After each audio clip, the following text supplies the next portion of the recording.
उन्होंने अपनी प्राथमिकता में संपत्ति बहुत ज़्यादा खरीदने की जगह उन्होंने शिक्षा पर ध्यान दिया। आपके बैनर पर पीछे मैं देख रहा था, लिखा हुआ है डेमोक्रेसी, लीडरशिप और गवर्नेंस। ये आपका मोटो है। परिभाषा भी किसी ने अब्राहम लिंकन की कही थी, government of the people, for the people, by the people, जनता का राज, जनता के लिए, जनता के द्वारा। अमेरिका कहता है कि हम ओल्डेस्ट डेमोक्रेसी हैं, हम कहते हैं हम लार्जेस्ट डेमोक्रेसी हैं। मैं अमेरिका की इस बात से सहमत नहीं हूं कि वो ओल्डेस्ट डेमोक्रेसी हैं। पता नहीं उनके यहाँ सतयुग, द्वापर, त्रेता और कलयुग का कंसेप्ट है या नहीं, हमारे यहाँ है। द्वापर को गुजरे हुए 5400 साल हो गया है, तो सोचिए कि त्रेता को कितने लाख साल हो गए होंगे।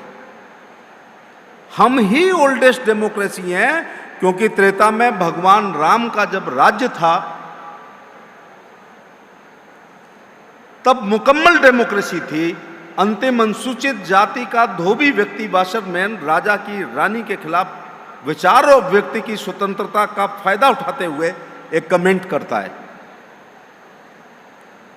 और राजा उसको स्वीकार करता है और अपनी पत्नी की अग्नि परीक्षा करवाता है, जब अमेरिका अस्तित्व में भी नहीं था।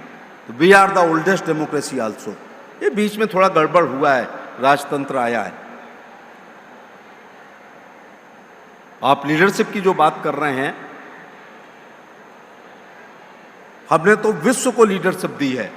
ऐसे ही एक धर्म संसद में विवेकानंद जी ने बहनों और भाइयों ही कहा था, उसमें 3 मिनट तक ताली बजी थी, क्योंकि वो लेडीज एंड जेंटलमैन वाली कल्चर वाले लोगों ने पहली बार बहनों और भाइयों सुना था।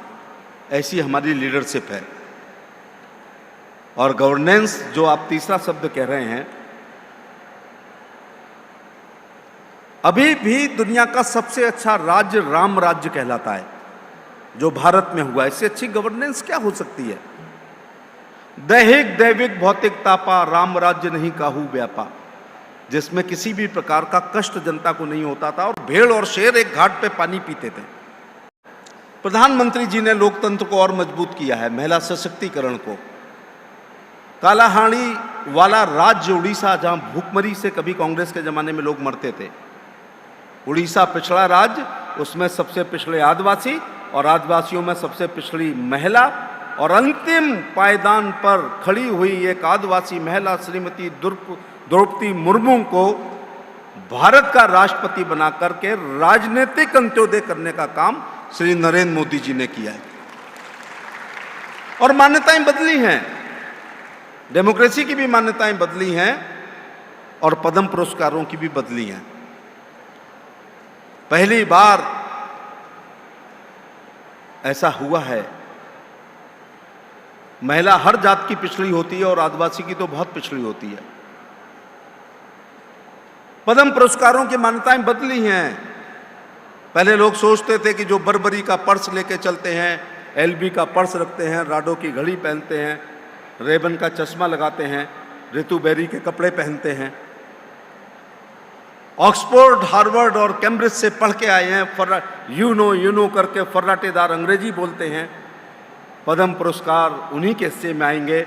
ये नरेंद्र मोदी ने मान्यता बदल दी है। अब पद्म पुरस्कार भारत में वो लोग भी पाएंगे जिनके पास राष्ट्रपति भवन जाने के लिए एक जोड़ी चप्पल नहीं हुआ करती थी। देश बदल रहा है, आगे बढ़ रहा है। मैं अच्छे नेतृत्व को खतरा है, लेकिन मैं जब भी मेरिटोरियस बच्चों के प्राइज डिस्ट्रीब्यूशन में पिछले 24 साल से जाता हूं तो धीरे से कान में पूछता हूं, क्या बनना चाहते हो? डॉक्टर, इंजीनियर, शिक्षक, IAS, IPS, IFS, IRS, scientist, CA. एक बच्चे ने आज तक नहीं कहा कि मैं एमपी और एमएलए बनना चाहता हूं, मैं सीएम और पीएम बनना चाहता हूं। आज तक के इतिहास में किसी ने नहीं कहा। और बीच के कालखंड में किसी ने यह भी नहीं कहा था कि वकील बनना चाहता हूं। शुरू के कालखंड में गांधी जी, जवाहरलाल नेहरू, मोतीलाल नेहरू, कैलाशनाथ काटजू, सरदार पटेल बैरिस्टर थे। बीच में जिसका कहीं एडमिशन नहीं होता था वो लॉ में लेता था। लेकिन मुझे आज खुशी है कि इस पूना में ही इतने अच्छे लॉ कॉलेज हैं कि आज चौथी बच्ची कहती है मैं एडवोकेट बनूंगी। ये भी जुडिशरी को मजबूत करने के लिए, डेमोक्रेसी को मजबूत करने के लिए एक स्तंभ यहां से मजबूत हो रहा है। शायद इस 3 दिन की छात्र संसद में किसी बच्चे में राजनीति के प्रति जिज्ञासा पैदा हो, तो मुझे लगता है कि अगर एक भी बच्चे में, पढ़े लिखे बच्चे में राजनीति के प्रति जिज्ञासा पैदा हुई तो अच्छा नेतृत्व तो मिलेगा, जो आप लीडरशिप की बात कर रहे हैं।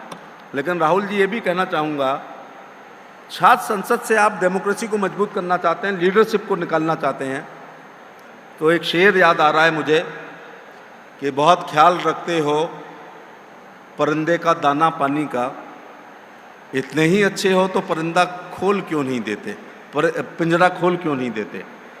अगर आप वास्तव में लीडरशिप को डेवलप करना चाहते हैं तो अपने विश्वविद्यालयों में छात्र संघ के चुनाव करवा दो,